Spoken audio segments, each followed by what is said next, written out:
Alhamdulillahirabbil alamin. Assalatu wassalamu ala asrafil anbiya'i wal mursalin wa ala alihi wa ashabihi rasulillahi ajmain. Amma ba'du.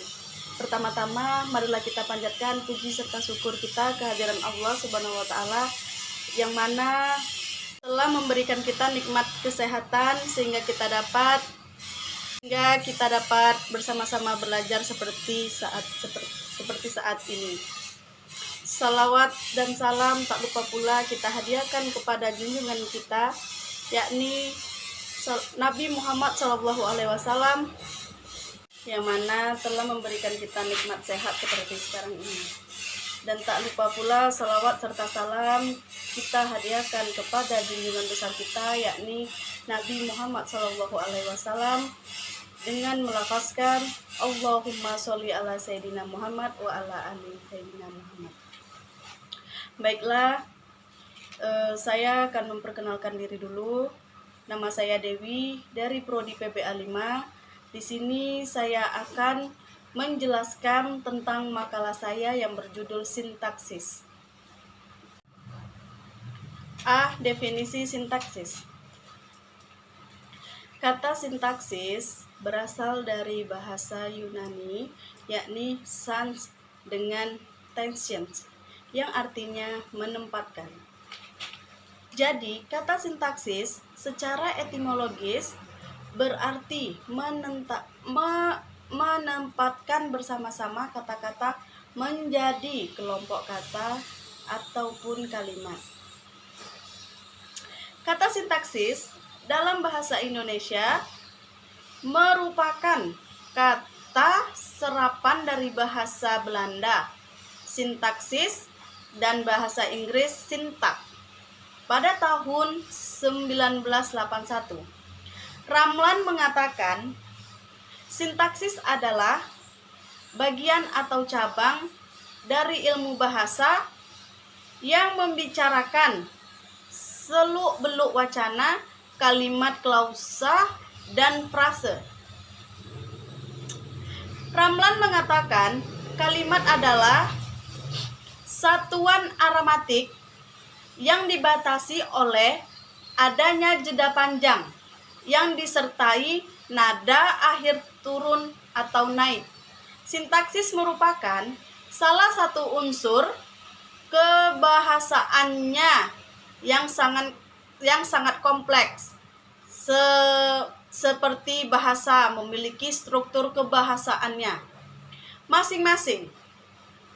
Dengan demikian, struktur masing-masing bahasa akan berbeda.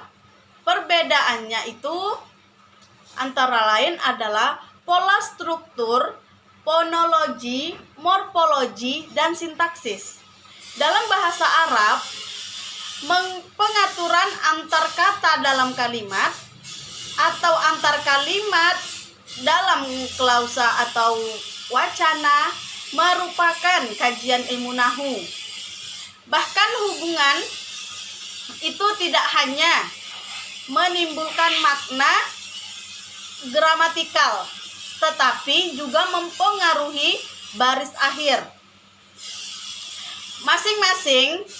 Masing-masing kata yang kemudian disebut dengan i'rab keanekaragaman, struktur bahasa, dan unsur-unsur kebahasaan merupakan suatu yang sangat kompleks dan sulit dipahami. Namun, hal itu merupakan kebutuhan ilmiah di bidang linguistik. Hasil yang dicapai sangat bermanfaat, terutama dalam menyusun kamus bahasa. Sangat parah. Yang B, tataran sintaksis secara umum. Dalam pembahasan sintaksis yang biasa dibicarakan, tataran sintaksis yang mencakup masalah fungsi, kategori, peranan, Sintaksis berbicara tentang tataran sintaksis, berarti kita berbicara tentang jabatan-jabatan kata dalam kalimat. Seperti halnya kita sering mendengarkan istilah-istilah subjek, predikat, objek, kata sifat, kata benda, kata keterangan, kalimat aktif, kalimat pasif, dan lain-lainnya. Dalam kaitan ini, Verhaar membagi tataran sintaksis kepada 3, yaitu fungsi-fungsi sintaksis, ya, kemudian kategori sintaksis, dan terakhir peranan sintaksis. Yang pertama, fungsi-fungsi sintaksis. Fungsi-fungsi sintaksis itu biasanya terdiri dari unsur-unsur SPOK, yakni mencakup istilah subjek, predikat, objek, dan keterangan. Dalam bahasa Arab, fungsi-fungsi sintaksis kita kenal dengan istilah antara lain maf'ulun bih, maf'ulun ma'ah, maf'ulul